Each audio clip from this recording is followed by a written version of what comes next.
अस्सलाम वालेकुम। मैं मोहम्मद अख्तर पर यूट्यूब चैनल ट्रैक्टर चक दा आगाज़ तो बिस्मिल्लाह जाम खुदा जाने जितना पीर उते खैर हज रहो थोड़ा बिरा थोड़ा ट्रैक्टर किन के आ गया 2008 मॉडल 480 नंबर भी लगो है। टायर भी ठीक है, मैकेनिकल भी ठीक है, शो भी जनवन की दिख लै तले उत्ते रंग अपना की दिख लै। तो तुम में करे सो कि जल्दी चैनल को सब्सक्राइब कीती सो घंटी हाल तक करके सो क्योंकि रोज़ाना की मेरी वीडियो आती है थोड़े तक पहुँच जाए आसानी नाल। बाकी तो चेक करे सो तसली नाल कंडीशन थोड़े सामने टायर अगले थोड़े सामने 13-14 ने टायर की दिख लै अगले। बाकी 2008 मॉडल रेम बेदाग बिल्कुल साफ तो सुथरे रेम की दिख लै। कंडीशन अच्छी है, टायर भी ठीक है, मैकेनिकल चंगा, इंजन गियर से फुल टायर है। तुम कंडीशन सारी देख सो इंशाल्लाह 2008 मॉडल है, कीमत मुनासिब करवा रहे ट्रैक्टर तुम तसली नाल देख गिन सो। यह कंडीशन थोड़े सामने, लुक थोड़े सामने, बैक थोड़े सामने, कंडीशन थोड़े सामने आँधी पे उसी देते पे भी बेहतरीन ट्रैक्टर। ये बैक साइड देखो, बाकी जिन देख सन रमिया वगैरह और उस बाद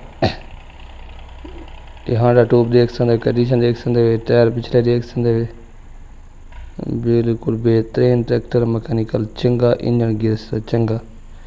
यह कंडीशन थोड़े सामने, लुक थोड़े सामने, ट्रैक्टर है फॉर सेल।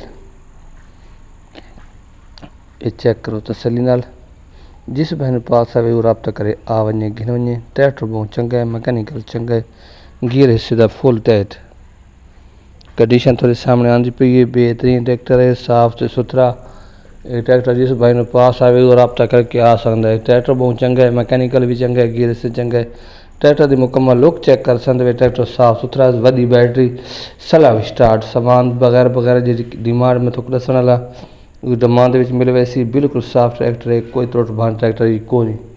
मैकेनिकल भी चंगा है, गियर से भी चंगा है। ये ट्रैक्टर है फॉर सेल। हूँ तो कीमत की गल करें तो कीमत थोड़ा दसन वाला, डिमांड दसन वाला, थोड़े सामने ट्रैक्टर तो मुकम्मल वीडियो देगी थी, तस्वीर वगैरह देगी ना, बिल्कुल साफ ट्रैक्टर है, कि त्रुट पाने को नहीं, मुकम्मल लुक चेक रखना।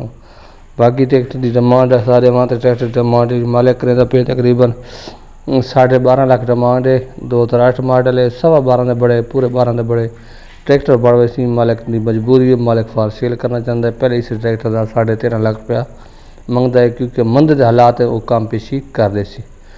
बाकी तले का रंग देख सकते, कंडीशन बहुत तले की पेटी का रंग बहुत खूबसूरत है, तले बेहतरीन ट्रैक्टर है, रंग जनवन की है, बिल्कुल ट्रैक्टर त्रुट बन बिल्कुल को नहीं, खास बेहतरीन ट्रैक्टर है।